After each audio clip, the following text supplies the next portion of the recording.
have his presence. And with his presence comes power to go beyond the limitations of ourselves. Yes, Lord. And the practice of what he says we can do according to his word. You want to make sense? Yes. That's why there's these continual fixes that must be done. Because there's something missing, there's something lacking, something broken in our lives. We have to have this peel, this placebo to keep us going until the next dry season. And we have to have the same fix. God said, I am dwell in you. But we cannot have the fullness of the Godhead if we're still sipping on milk. So our text today, in line up with our yearly things today, reaffirming, reconnecting, and reaching forth is our theme for this year. Covenant, the pursuit of God, is your relationship broken? If by now you have been around what we call church and religion for more than a year, and you're still talking about a feeling, it's obviously you have missed it. It has never been about feelings. And we as a culture of people, we're always led about our feelings. And Paul said there are different degrees of why we're led by our feelings. Don't get stuck on milk. Wake your neighbor up, say, neighbor, we're about to embark on a journey. Come on, y'all say it. Neighbor, we're about to embark upon a journey. And I'm asking you, I'm pleading with you, don't trip and get stuck on milk.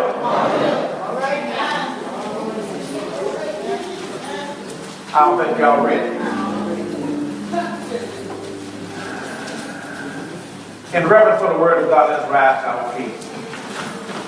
As we use here as our topic of teaching and preaching, the English Standard Version. These words are written by the penmanship of Paul the Apostle. Paul says, but our brothers, or our brothers or brethren, could not address you as spiritual people, but as people of the flesh, as infants or babes in Christ. I fed you with milk, not solid food, for you were not ready for it. And even now, after all this time, you are not yet ready. For you are yet still of the flesh.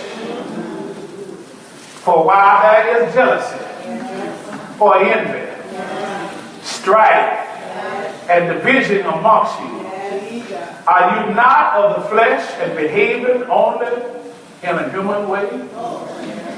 One writer says, behaving as a child. You may be seated. Don't get stuck. Come on, help me now. Y'all gotta help me. Say, don't get stuck. On milk. Come on again. Don't get stuck. On milk. Give us my attention, ladies, by everybody in the bottle. That was being sarcastic, wasn't it? But I never knew how many people are going to be here. So I'm just going to put it in words. Don't get stuck on milk. Food for thought. Somebody say food for thought. You must learn a new way to think before you can master a new way to be. Amen. But brother, we started before, and you're going to keep on saying it until you understand it. You must learn a new way to think before you can master a new way to be. Yes.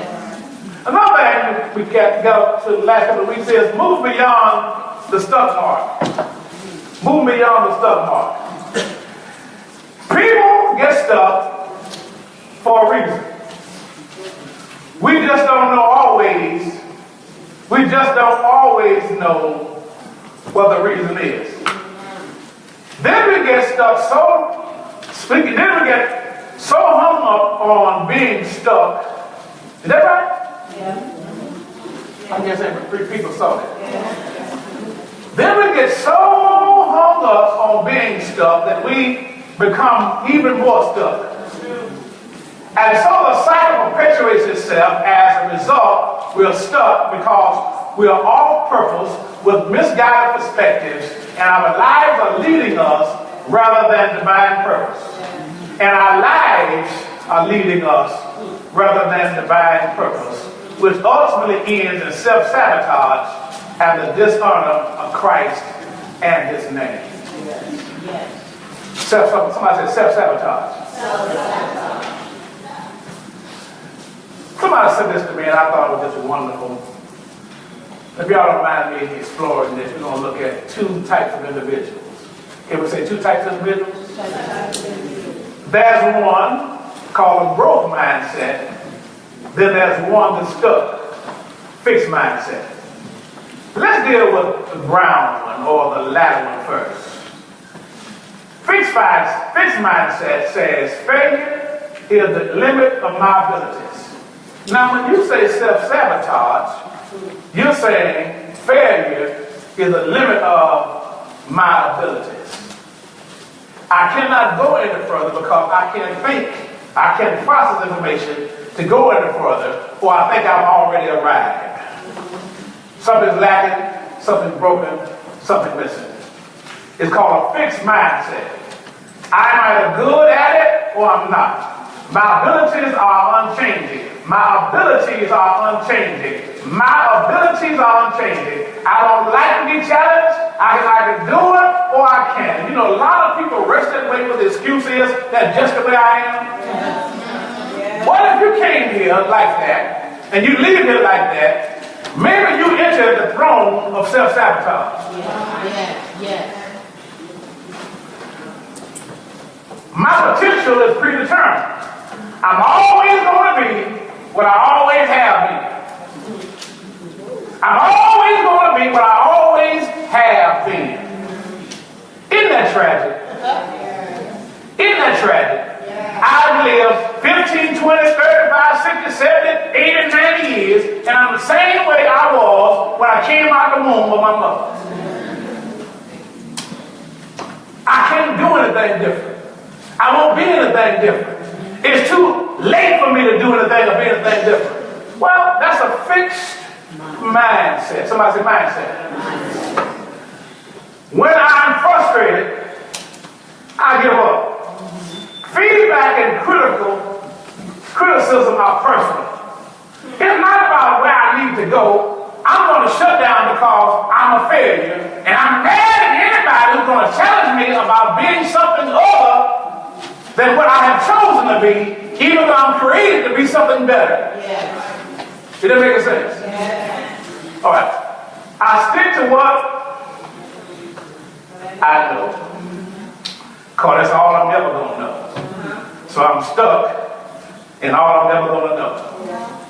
Am I making sense? Yes. Then let's go to the one that ought to be our goal. Every last one of us, it ought to be our goal. Failure is an opportunity to grow. Yeah. You are not a failure, you just failed. Yeah. And failure is a good mile marker to say, okay, now it's time for me to understand I can unstick myself from where I have been stuck. Next thing is a growth mindset versus what a fixed mindset. I can learn to do anything I want to learn. I can learn to do anything I want to. We all know that's true.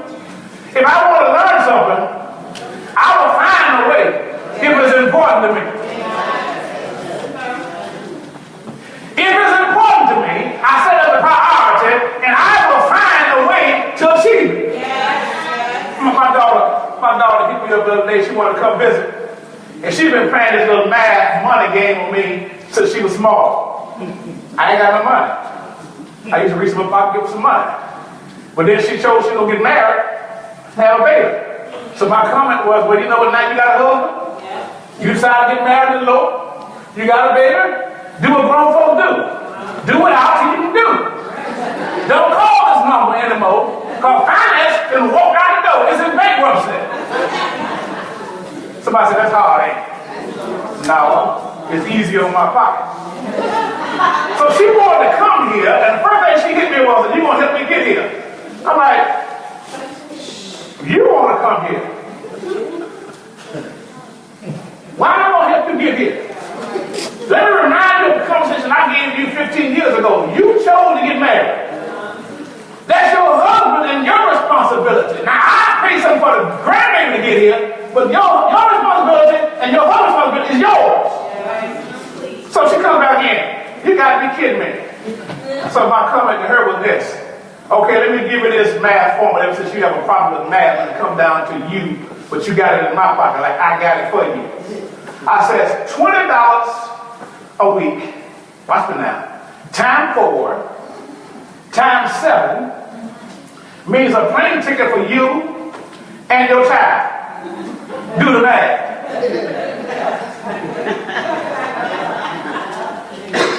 Y'all got it? It's no plane ticket if you just do without your hair, do without your nails, do without your protein drink and your coffee, $20 a week, and you can come see your mama. Because I know you ain't coming to see me. But you want me to pay when you come see your mama. Y'all got it? I can learn to do anything I want. Challenges help me to grow. Somebody say, challenges help me to grow. Come on, challenges help me to grow. Y'all gotta catch this now. Challenges help me to grow. Sameness keeps me the same. My efforts and attitude determine my abilities. My efforts and my attitude, I gotta put something in this thing. So if I'm sitting around lazy and want somebody to do something, no wonder I'm fixed. I don't have no sweat effort in this thing. It's easy to sit back and criticize and critique somebody else, but I have nothing invested into this thing. Feedback is constructive. I am inspired by the success of others. I like to try new things. Now let me go to this. The Bible says this. If any man be in Christ Jesus, he is a new creature.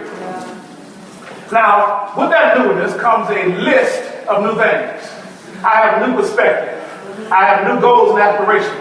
I have a new song. I have a new mind. I have a new way of worship. All these things are things we ourselves as a goal rather than standing the same thing saying, okay, my mind is fixed and I cannot go any further. I refuse to go any further. I don't worry about the challenge of going any further because I want to be less than what God has created me to be. Yes. Mm-hmm. How many of you know that you're fearfully and wonderfully made? Amen.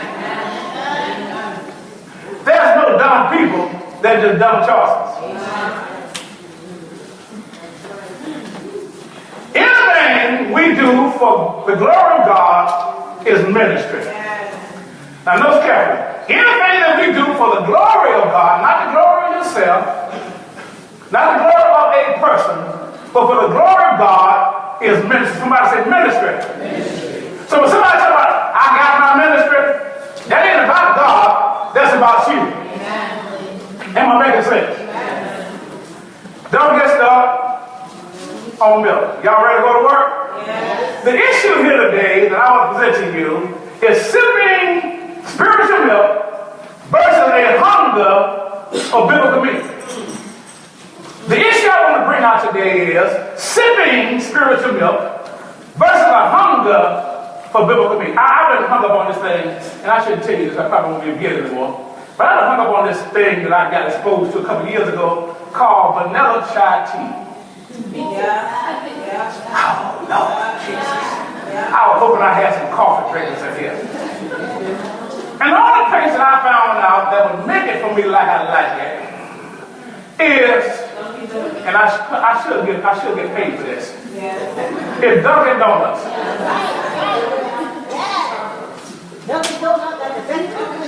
I ain't talking about no coffee, woman. Please let me finish my story. Vanilla chai tea. I'm not a coffee drinker. And I'm really not a lover of tea unless it's orange tea. But when I got the mindset to try something different, even though I didn't even know what it was, because somebody walked up to me and put this little cup in front of me and said, try this. But my natural inclination is, no. Because I'm not used to drinking anything with a finger hole in it that look that color.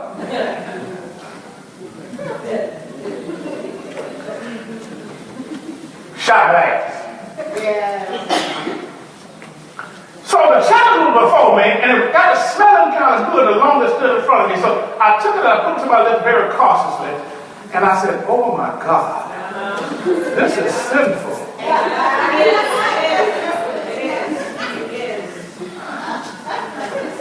I hit it again. I said, "Oh my God, this is sinful." I hit it again. I said, "Oh my God, this is just sinful." So I found myself up now following her over to the table to where she was mixing all this concoction up. So I sit there.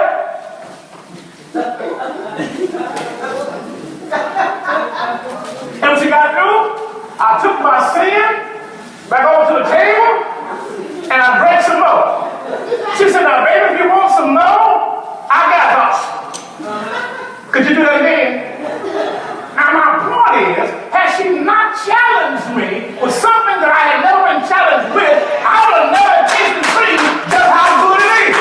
When you're stuck over there, you'll never walk into me. Get that thing up. Sipping spiritual milk versus hungering for biblical meat. And that's a big problem today. There's a problem here. We want Fruit Loops. And God wants us to eat meat. Now, let me get to this. Somebody said milk and meat. Gin and juice. I know some of y'all can catch it. Sipping on gin and juice. Somebody said milk and meat. The context of what Paul is dealing with has some theological problems. And you must understand this. Paul is very precise in his arguments on behalf of Jesus Christ. And you must understand the pedigree of Paul. Paul is a Sadducee among Sadducees and a Pharisee among Pharisees. He has dual citizenship, so he understands the culture of the Gentile as well as the culture of a practicing Hebrew Jew.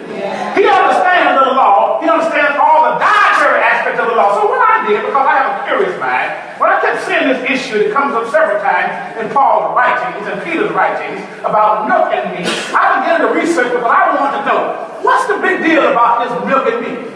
Well, the first thing I found out in the Talmud, which is a writing about dietary laws and customary laws in the Hebrew origin or Hebrew nation of how they ate. I found out kosher got it now. And the reason why I got to this kosher because last week I was sitting in the booth to go get me a sugar pepper bacon croissant last week for breakfast Sunday morning, and she come back talking about the people wasn't gonna do it because they were kosher. And I'm like, I ain't no Jew. I ain't got a problem with the pig.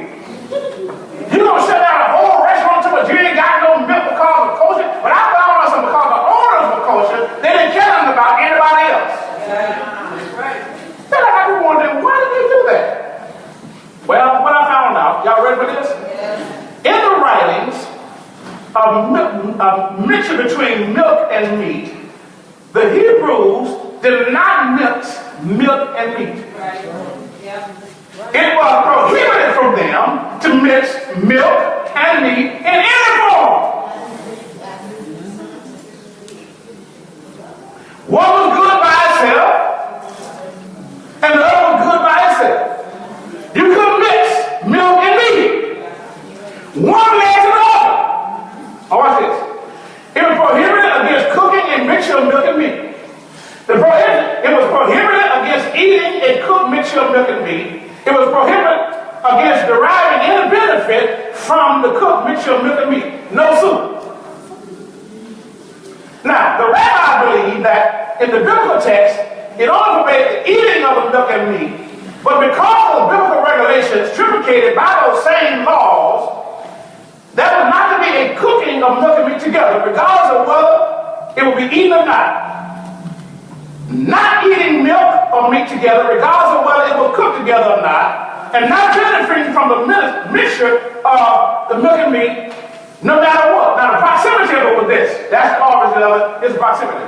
The proximity was, they believed then milk needs to be brought in by itself. Not at the same table, not in the same house, not at the same time. And if milk had to be brought in, it had to be brought, meat had to be brought at a different time, not at the same table, not in the same presence, in the same house. In other words, it was two different contrasting things done at two different times at a stage of eating or life. Y'all got me now? There's milk and there's meat. So Paul says he contrasts these things, milk and meat. Y'all see the text, right? He contrasts milk and meat. They are two different things for two different seasons of the palate or life. Now, in this life, my brothers and sisters, we are always challenged with certain ways we direct our lives. There are things that we focus on more than any of the rest. There are things that we pursue for how we live. There are choices we make and habits we form, attitudes we develop, and activities and behaviors we join in. All of this adds to the direction of our lives. God just said it again. You are your choices. Yes. Many times people will talk about the direction of their lives changing. A main focus change. They begin to pursue different things in different ways, and they make different choices and develop different habits. Now, in our passage today, the Apostle Paul writes to the Corinthian church about their spiritual immaturity. Somebody say spiritual immaturity. Paul has a distinct, originating characteristic in the format of these churches that he's writing to. And they have similar problems. And when Paul is written, Chloe has sent that word to him that they were fighting among themselves. And she discussed fully, somebody said she ratted on him. She told him what the problems were. Paul is writing that he's addressing the problem because he is the authority of those who, because Paul organized these churches.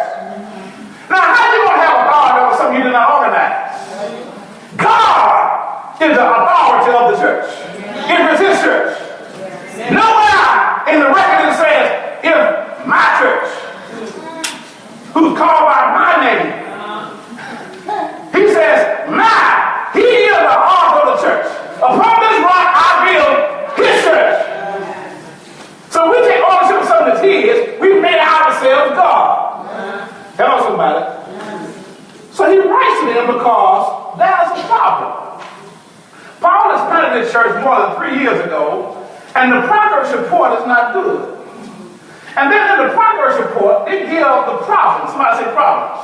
And let me say this to you. You can't have no divine praise unless you deal with ungodly problems.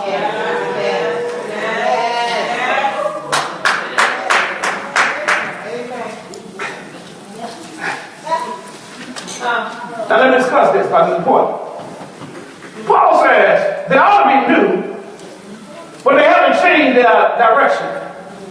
They ought to be following God closer in the newness relationship of God, but they're still stuck on something that has nothing to do with God called the flesh. Somebody say flesh. Now the problem is, Paul starts out like this. Think, don't you appreciate this? When he starts out, he says, I, brother. Somebody say brother. I like this because Paul says something in what's called the vocative sense, or the vocative case sense. Paul says, brother. He's not talking to the problem makers. He's talking to the whole church. See, we don't understand this concept that when there's a problem or a problematic group of people in the church, it's a whole church problem, not just a problem. Paul said, I'm not even talking to those who are betrayed because it's a waste of time. I'm talking to those of you who ought to be at a certain place other than where you are. Then he deals with what's called the second plural pronoun. He says, brethren, which means this. Paul says, I'm talking to all of y'all. At this point, Paul is saying, because you are the church of Corinthians, you have problems. And watch this. I don't care what people say. If they put my name down, they put your name down too. All right.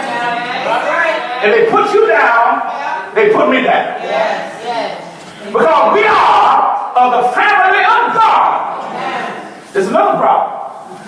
Paul deals with another problem. Not only only are they supposed to be brethren, and he gives it out, Paul says something very important. He says, I could not speak to you as spiritual people, but as carnal. Now this was the problem. This was the problem.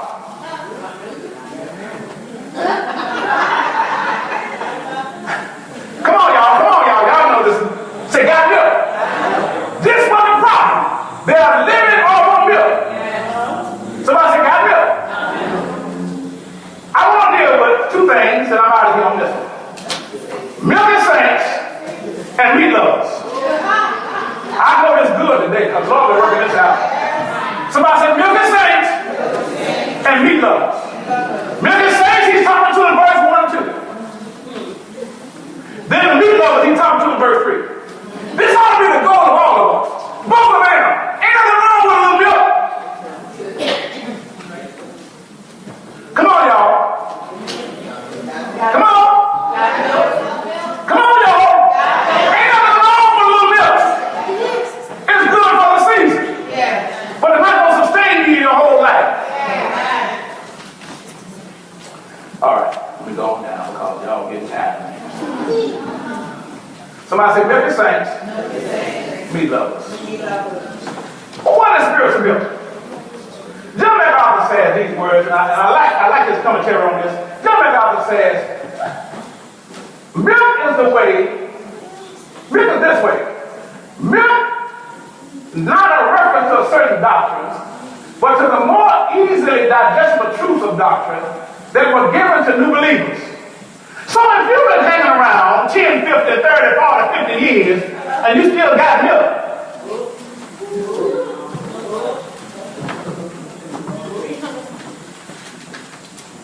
he compares milk to solid food by saying solid food or milk, the deeper features of the doctrine of Scripture.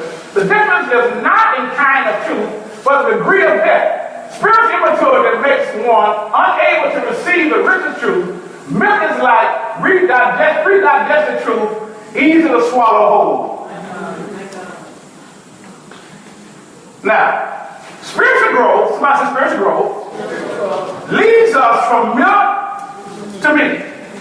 Come on. Spiritual growth leads us from what? In Hebrews 5:12, and I like this because it's important. For though by this time, what Paul says, for though by this time you ought to be teachers, you have needed again for somebody to teach you the elementary principle of all of God, and you have come to need milk and not solid food.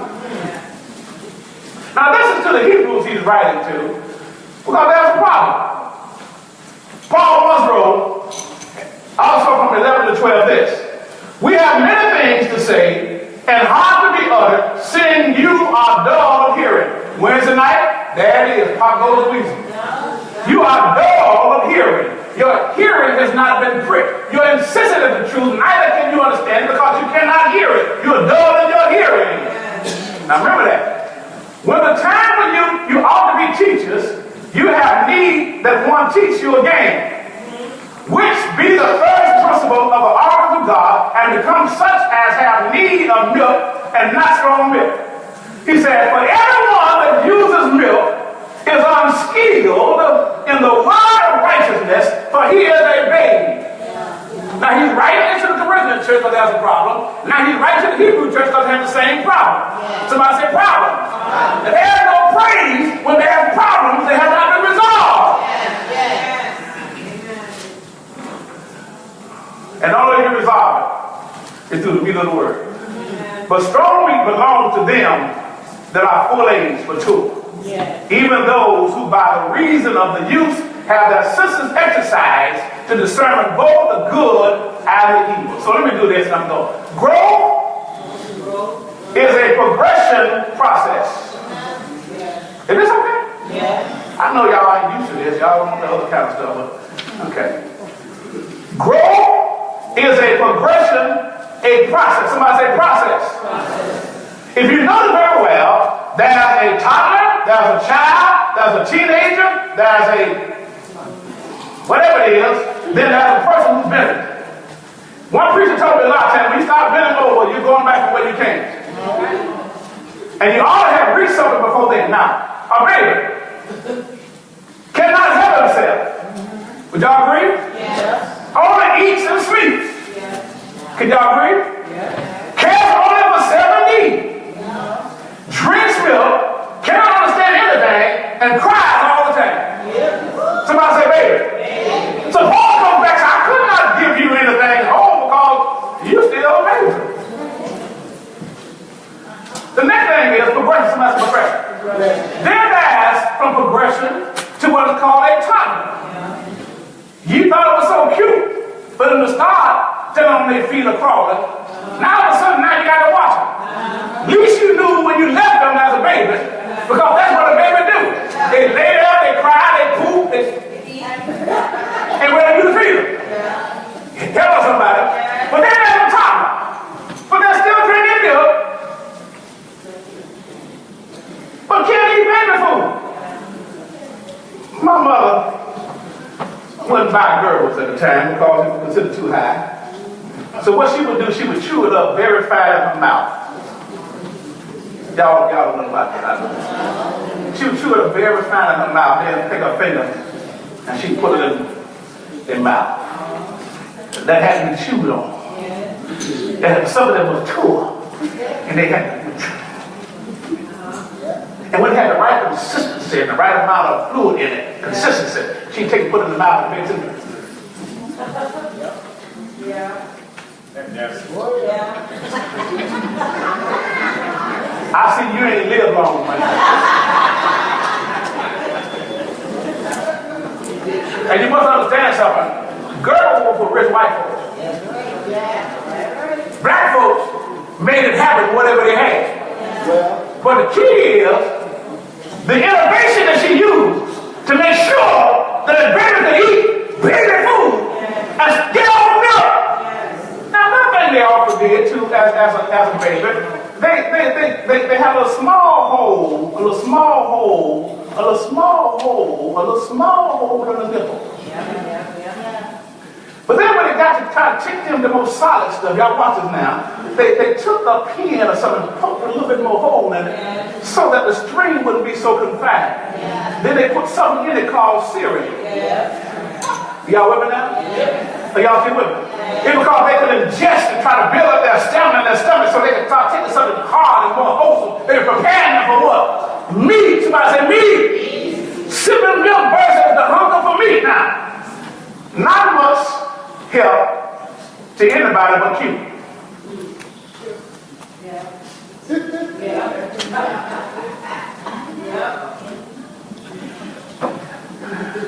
Cries when it doesn't get what it wants. Had to be watched constantly. Where you at? Were you supposed to be here at 9 o'clock? Did you say you was going to do that? Okay, this person is inconsistent, so I got to get somebody in the place called I got to watch this one. That's right. Discovering his surroundings. I can't focus on one thing because I got to see everything around. Extremely limited in understanding. I'm glad they came up with a thing called phonics. Call that goo goo goo. I bet that baby said, and goo goo goo to you too. Goo goo goo goo. Goo goo goo goo goo. Can you imagine this baby had any kind of rat? They said, what in the world is wrong with this school? Let me tell you, goo goo goo goo goo goo. Discover this around me. I'm saying something y'all should not catch it. Extremely limited understanding. And doesn't play well with others. No concept of teamwork. No concept of the body of Christ. No concept of team goals. No concept of something bigger than me. Get to the problem. Then there's a child. Still needs to be fed. Love to play. Does not understand deep things. Easily distracted. Follow after noises and sounds and sights. Hit something, Billy. No, get something. Get something we like. That's the age of music. Get something we like. Get something we like. What that song y'all like so much? What is it? I used to hear it all the time.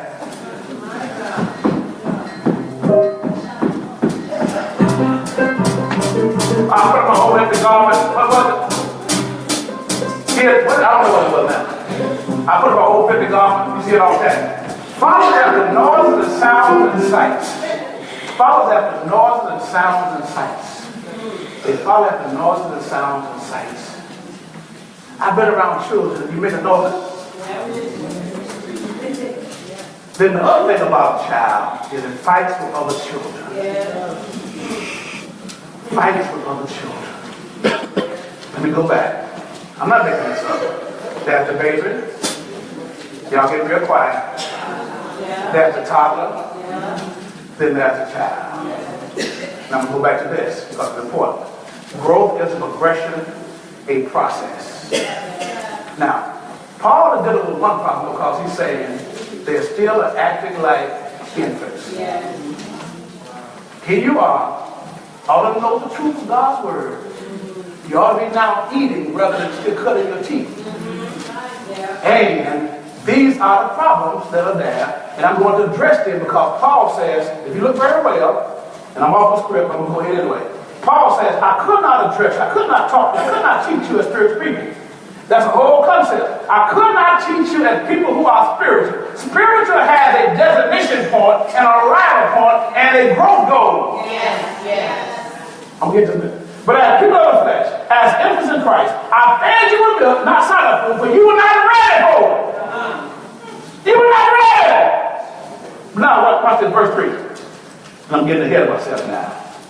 For while there is jealousy, envy, and strife and divisions among you, he proposes a question to Deacon Adams. He proposes a question because, see, now they got another argument in their head that he started dealing with. If you have these things in the anti-Bible and anti-God, this proves that you are fleshly. He said, if you have these things in you, this is not a sign of spiritual maturity or the body of Christ or what God's word is taught. Because God's revelation says, put these things away from you.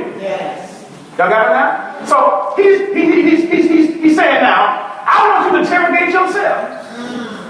Because see, what I'm telling you, you can't accept. I want you to tell me if these things are there, you have to classify yourself. How you going to say you're immature when these are all classified as being immature? These are the signs of immaturity. Somebody say growth is a progression of process. Now I'm not trying to bat anybody. Like a lot of people get, I'm not trying to be mean to anybody. I'm trying to exercise what the word says so we can get to this point. Y'all catching this now? I'm trying to bring a real life situation to the point. I ain't calling nobody's name but Deacon Adams. We're trying to get to a point now to where we can understand what the problem is and why the praise is artificial and why the power of God can give us what's necessary as mature saints. It's not about one person being, that's why he said brother, it's not about one person being mature, it's about the whole family of God being mature together. That's the key thing. As we, our covenant says, as we. Come on, right. Now, somebody says spiritual food. Spiritual food is accepting the basic tenets of faith. And that's what it means. God accepting the basic tenets of faith. I came in the door and I got busy doing other stuff and I never had developed my faith. I got activity but no growth. I got movement but no life. Well, come on with it. I got baby muscles but no strength. I got teeth but I can't eat. Daily bread, which is studying the word of God. Now you have to understand something. I hear this all the time, and this is where I find people who are lacking. Well, I study my Bible by myself. That ain't what God said. And it ain't how the church was built. It said when they came together, they studied together. They were in fellowship in the word of God. Which means if I'm eating somebody else's house, I'm out of place. You grow in your own house. I got some friends, they're about the house of fact. That's the truth. friends, when the baby walk out of the house, he fat. When the brother walk out of the house, when the sister walk out of the house, when the dad walk out of the house, when the mother walk out of the house, when the grandma walk out of the house. So you know they ain't lacking.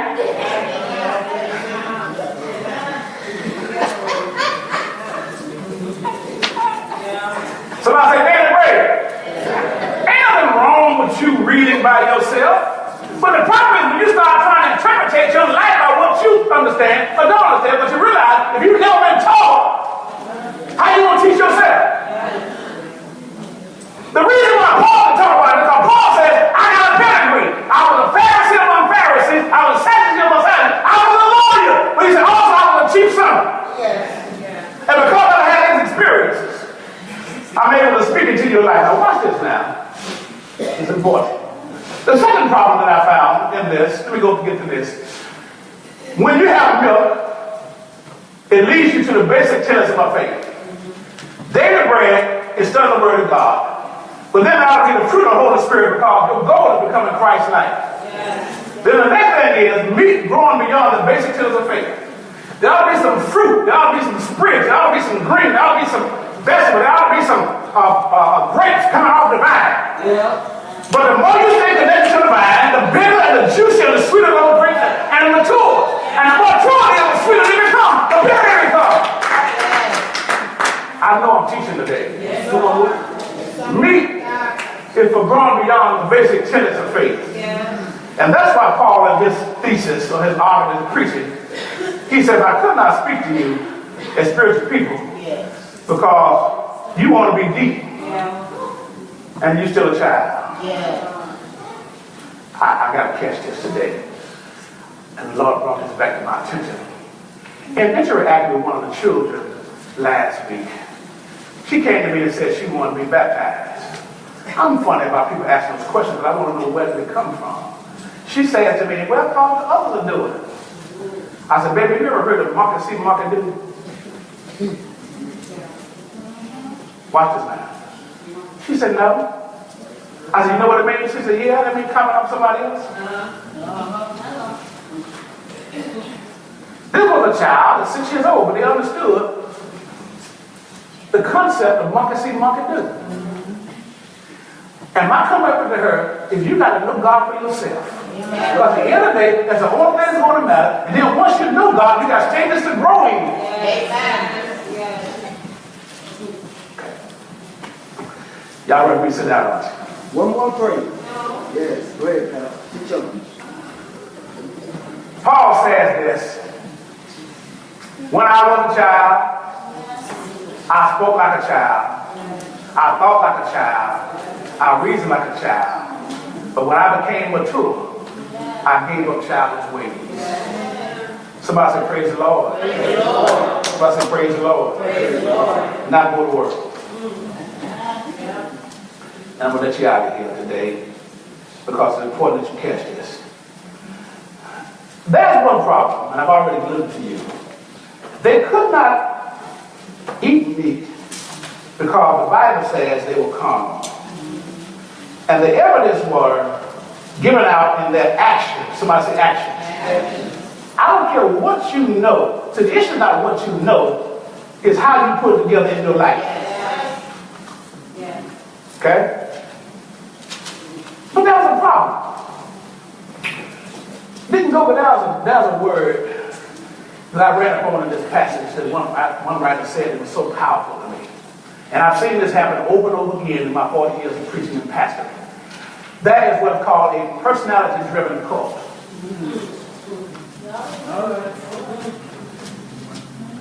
Come on. A personality-driven cult. And this is pointed out right here.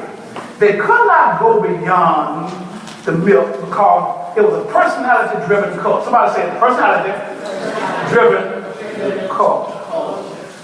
Because they liked Apollos more than did Paul, because he seemed to be absent, even though he was the authoritarian. Apollos was sent by Paul to go to the Corinthian church to teach them. But because they had this lack of a relationship, with Apollos, they didn't want to hear what Paul had to say. So if somebody asks you, are you in the cult? Maybe you need to find out, are you in the cult? Because Paul now breaks down the argument. Paul said, now wait a minute now, this is part of the problem. You can't hear what I'm saying to you. The reports about you ain't that good because whatever you're doing don't match where you ought to be. Yeah. Paul said, now, if you're trying to put me and Apollos together, I want you to understand something.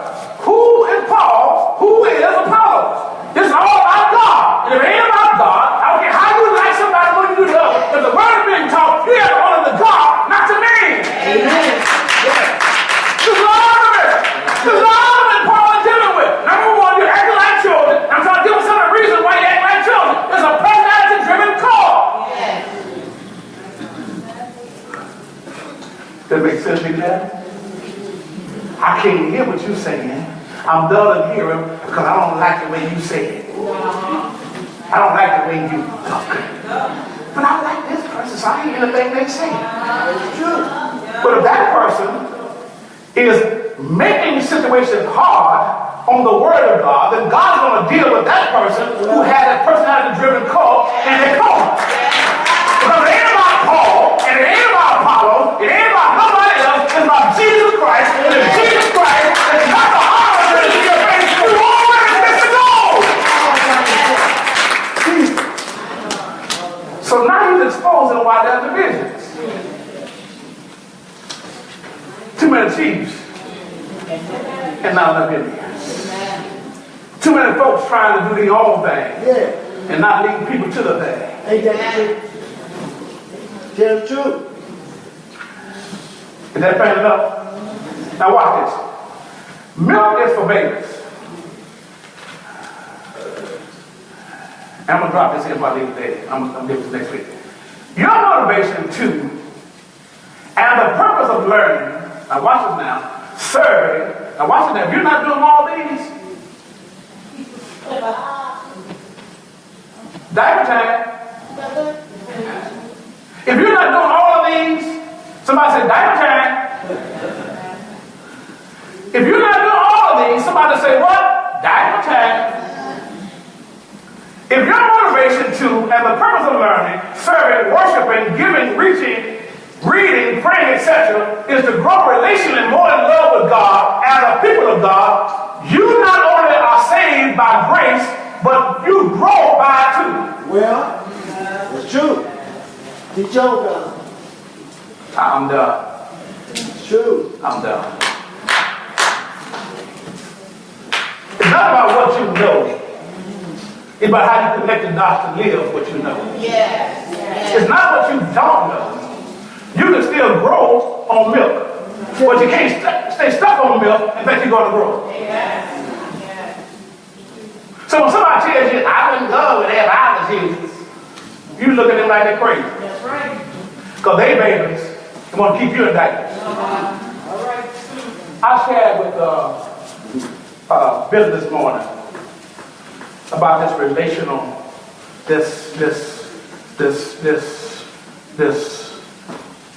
cult relational phenomenon. A friend of mine, probably more vulgar than I am,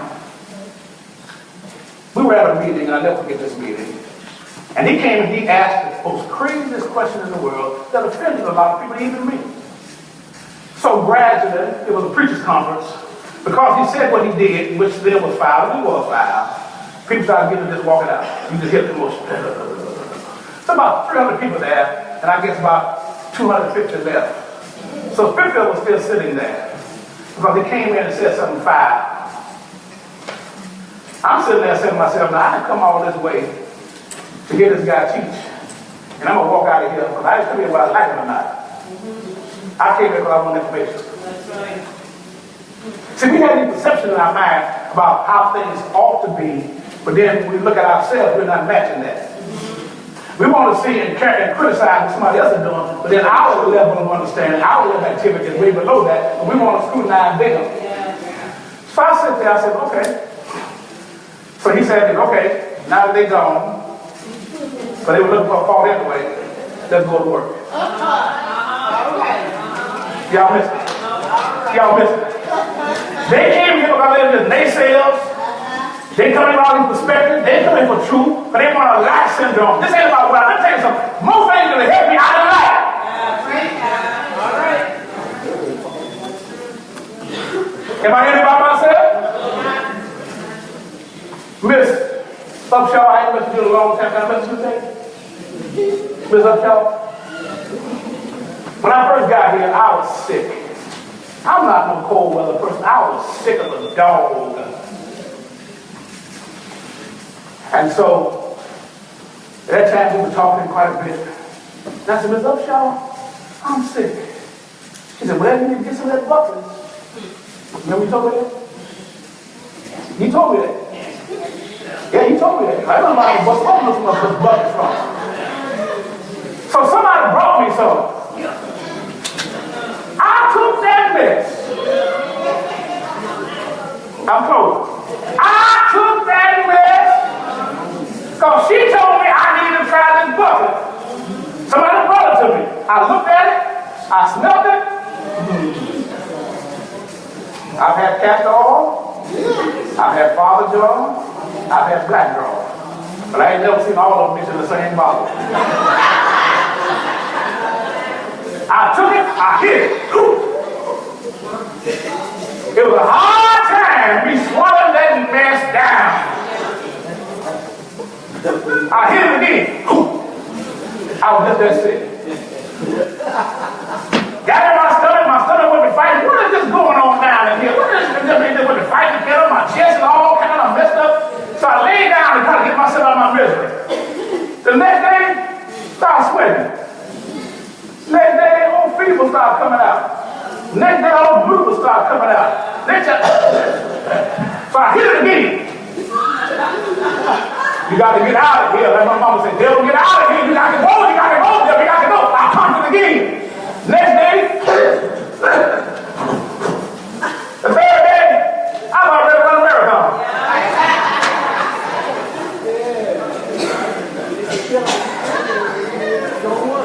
It wasn't what I liked,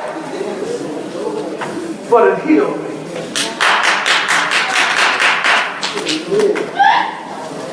Come on, I'm going to say it again. It was not what I liked. It did not taste good, but it healed me. And the more I drank of it, the more I ate from it, the more I exercised my faith over it, the more I got healed. And when I started fighting it, I got healed.